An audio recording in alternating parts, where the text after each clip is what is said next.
and you're creating a little hill mountain.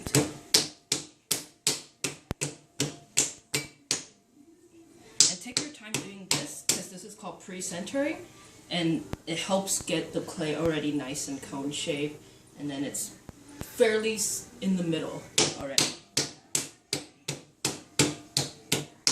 You'll see a lot of mark techniques in here. And then take your finger, seal the edge right here. You're basically pushing some of the clay down. That way none of the air could go through and then get into the middle, and then you form a little belly button underneath. I like to keep all my tools outside except for the sponge and the chamois.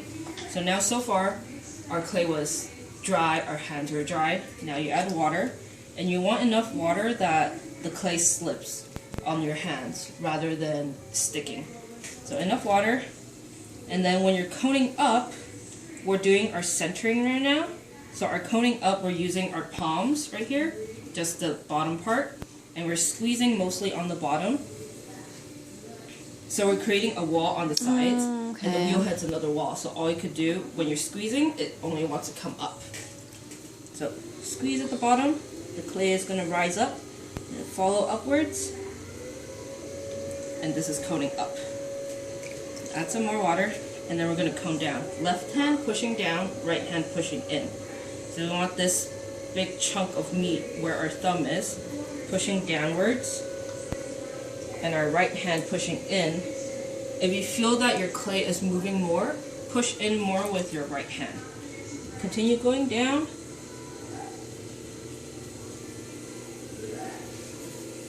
And then you're going to create a little mountain. And then you want to do this several times until you get it right. This is the hardest part of throwing, trying to get it centered. If you throw when it's off-center, your piece is going to end up off-center. So in your case, it is center now? When the wheel's spinning, you can tell if it's center or not. Say if I knock it off, that's off-center, obviously. Cone it back up again. Cone it back down. So our hands are basically making a mold for the clay to move through. So today you want to get this.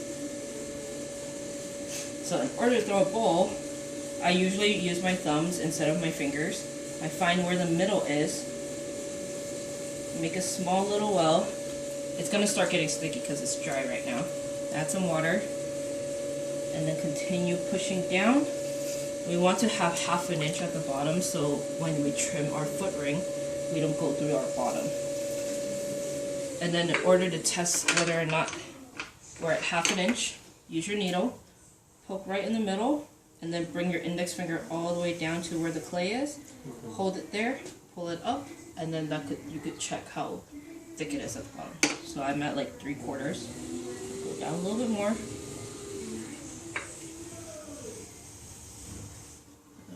A little bit more. Alright. So far we made our hole.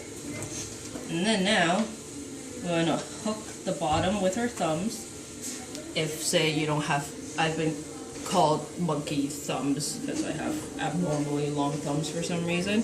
If you don't have long thumbs like I do, you use your fingers, hook the very bottom where the hole is, and then we're going to pull towards yourself. If it starts getting sticky, let go, add some more water.